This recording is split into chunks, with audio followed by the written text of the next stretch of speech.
Hello everyone, kamusta po kayong lahat dyan? Kamusta po ang inyong mga tindahan? No? So today po is Sunday. Happy weekend po sa inyong lahat.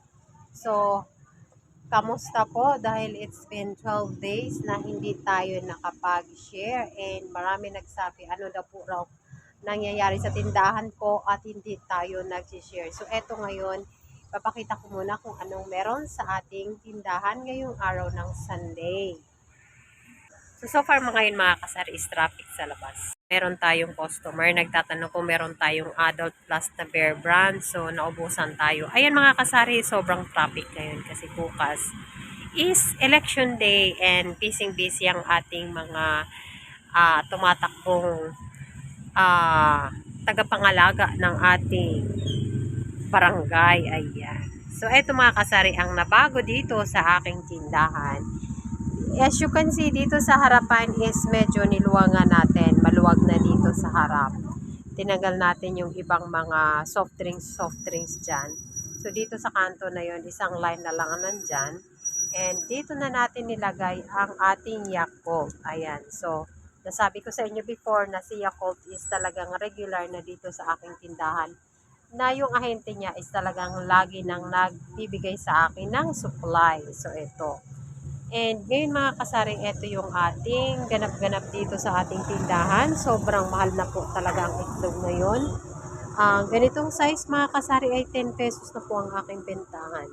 Sobrang taas ni itlog. So yung mga iba kong mga kasamaan dito ay hindi na nagbebenta ng itlog kasi nga po sobrang taas ng presyo bawat tray. So dito mga kasari, ito yung ating mga paninda ngayon. Ayan. So ito. And yung akin palang glass mga kasari ay inangat na natin doon sa taas. Tinabi na natin sa isa nating glass dito. So dalawang glass na nandoon. And yung ating mga spare na mga noodles ay nandoon sa glass na yun na maliit. And dito yung ating mga condiments ay nilagay na rin natin para safe dito sa itaas. So ito yung mga nabago sa aking tindahan na medyo hindi tayo nakapag-share ng 12 days kasi nga po na-busy tayo, no? So medyo ngayon meron naman tayong time. Once in a while, pwede tayong mag-update dito sa ating tindahan. So eto mga kasari, dito na ang aking mga noodles lahat. Iba't ibang klaseng noodles. Dito ko na nilagay sa area na to sa ibabaw ng aking freezer. So, ito yung ating mga paninda ngayong araw ng Sunday. So, happy weekend po sa inyo dyan lahat. So, siguro yung iba is namamasyal and ayun, no, enjoy dyan sa labas. So, happy weekend po sa inyo guys. So, ito yung ating mga paninda ngayon. Ito na lang ang ating mga soft drinks. So, ilang araw pala mga kasari, wala ditong pasok, no? So, maraming mga outlets na sarado. So, kagaya niya sarado sila yan dyan lahat. And, as you can see, busy ang ating roads ngayong araw ng Sunday. Dito po yan sa Iloilo City, mga kasari. So, ayan.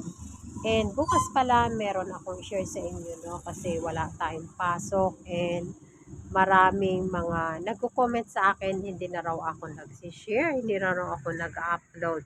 So dahil na busy lang po, 12 days ago meron tayong isa na in-upload. And today, meron naman tayong isusunod na ito nga. So ito lang munang ma-share ko sa inyo mga kasari nyo. In-update ko lang kayo sa aking mga paninda. Sa totoo lang, hindi pa ako masyadong nag-groceries. Ayan, no, hindi ako masyadong nag-grocery. Kasi I am focusing on my rice. Dito na ako sa rice kasi yung bigas is medyo malaki kasing kinikita mga kasari, no. Mabilis maubos ang aking bigas kaya as you notice, wala akong masyadong stocks. Pinapaubos ko yung ako mga stocks kasi meron akong plan na bagong magiging business dito sa area na to, no. So, tatanggalin ko yung ibang mga panindang hindi naman masyadong fast moving and konti lang ang ating tubo. So, yung ititira ko is yung mga fast moving na lang dito sa aking tindahan. So, yun ang aking focus dito by next week. Pag nagbalik na ang pasukan, kasi nga long weekend tayo ngayon. So, focus ko mga kasari ang aking paninda sa mga ilan-ilan na lang. Ilan-ilang fast moving item.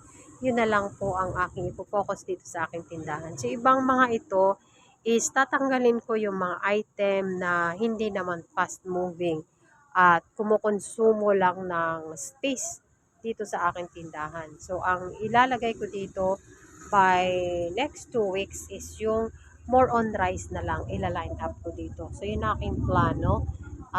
Gagawin ko na lang ditong talagang highlight dito sa aking tindahan is more on bigasan business na tayo.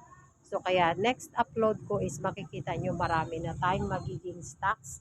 Kasi itong mga area na to is pinapaubos-ubos ko lang talaga. Hindi ko na sila binibilhan like yung mga yan. Kasi very slow moving ang mga yan and yet napakalit lang po ang ating magiging profit kapag yan ay nabebenta, no? So, focus ako sa rice ngayon dahil meron naman tayong pangbili. Ayan. So, kung ano yung mabenta, siya doon tayo mag-focus. So, yun ang aking tips sa inyo mga kasari. Kung ano yung sellable sa inyong area, doon tayo mag-focus para doon tayo kikita ng mas malaki. Ayan. So, happy weekend sa inyo guys. Still here na lang tayo. Thank you so much guys for watching. And see you again on my next video. Bye!